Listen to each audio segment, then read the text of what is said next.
다시 생각해보는 임진왜란 그 17번째 시간입니다. 그러던 중 순천에 있던 권위시를 비롯해서 남해안 각 지역의 일본 부대들이 가토를 구하러 울산으로 오고 있다는 소식이 조명연합군 진영 측으로 전해졌습니다. 일본군의 구원병이 오기 전에 성을 함락시켜야 하기 때문에 더욱 간절해진 이 조명연합군은 1월 4일 죽기를 각오하고 성을 공격했으나 역시 성을 함락시키지를 못했습니다. 열흘에 걸친 울산성 전투는 양측 전부 간절했던 전투였고 그만큼 미친 듯이 싸웠습니다. 양측 모두 사활을 건 포악한 전투였습니다. 그런데도 울산성 전투에서 조명연합군이 성과를 내지 못한 게 참 아쉬울 뿐이었습니다. 조명연합군은 실패의 원인으로 수군의 부재를 들었습니다. 만약 수군이 태화강을 거슬러 올라오던 그 권위시의 부대를 막아주기만 했더라도 육군 측에서 계속 전쟁을 이어나갈 수가 있었기 때문입니다. 자, 이렇게 수륙 합동작전의 필요성이 대두되었습니다. 그런데 조선 수군은 당시 겨우 제 모습을 찾아가던 중이었는데 이순신 스스로도 명량해전은 하늘의 도움이 있었기에 가능했던 그 기적이라고 말할 정도로 조선 수군은 아직 제대로 싸우기에는 부족했습니다. 이에 명나라 측은 명나라 수군을 원군으로 파병하기로 했습니다. 1598년 진린 도독이 이끄는 명나라 수군이 이순신이 있던 고금도 통제영에 도착했습니다.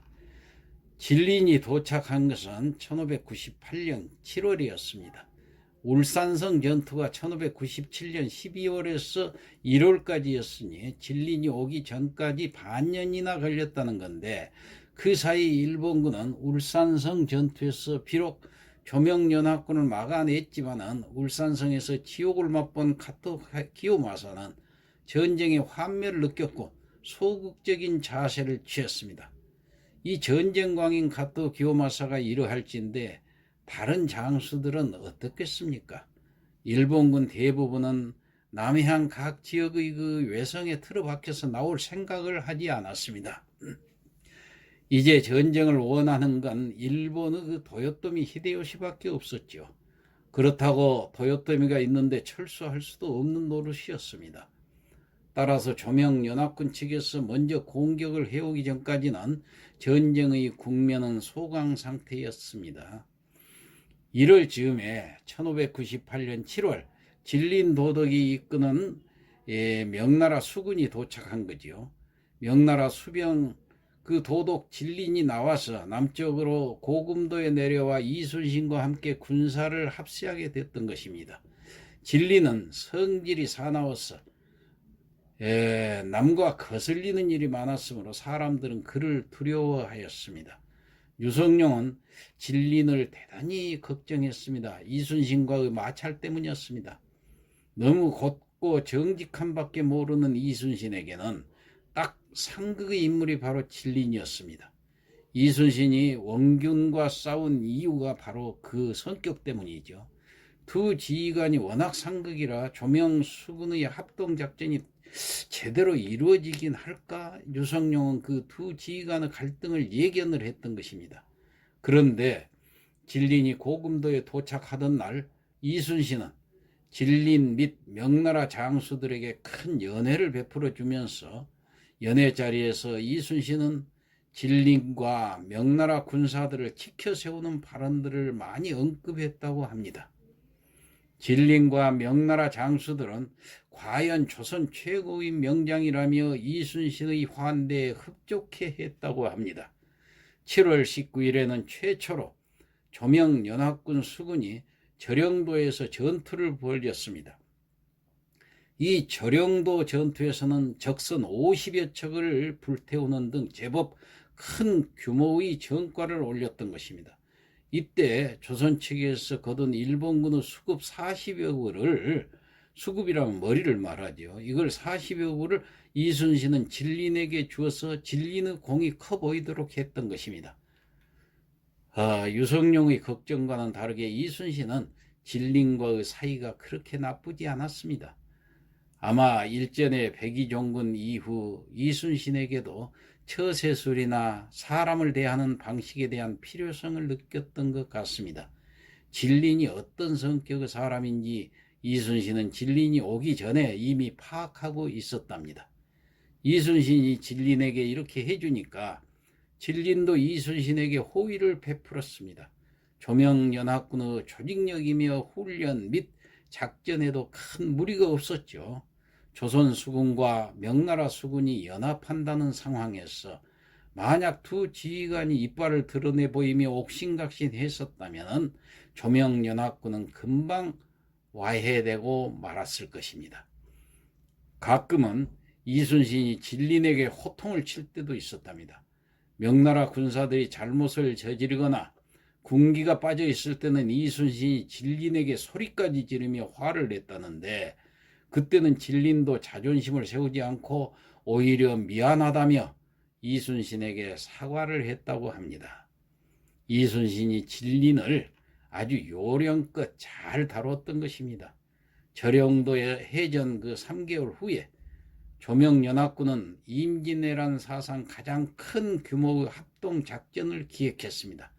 그 규모라는 것은 자그마치 조명연합군 도합 10만 명이 전쟁을 끝내기 위해서 남해안 일대로 진격해서 일본군들을 완전히 쫓아내버리는 게 목표였습니다.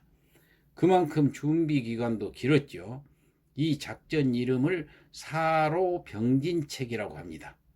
자, 우선 조명연합군을 3개의 부대로 나누고 동로군, 중로군, 서로군으로 편성을 해가지고 각기 다른 외성을 공격하기로 한 것입니다. 진린과 이순신의 수군은 서로군과 함께 하기로 했죠. 사로병진책 작전 먼저 제독 마귀와 경상 우병사 김응서가 이끄는 동로군 3만 명은 다시 울산으로 향했습니다. 그러나 갑도는 울산에서 응전을 회피하고 시간만 끌다가 일본의 구원병이 올 거라는 소문이 돌자 마귀와 김응서는 철군을 하면서 울산 쪽의 동로군은 큰 성과 없이 끝나고 말았습니다.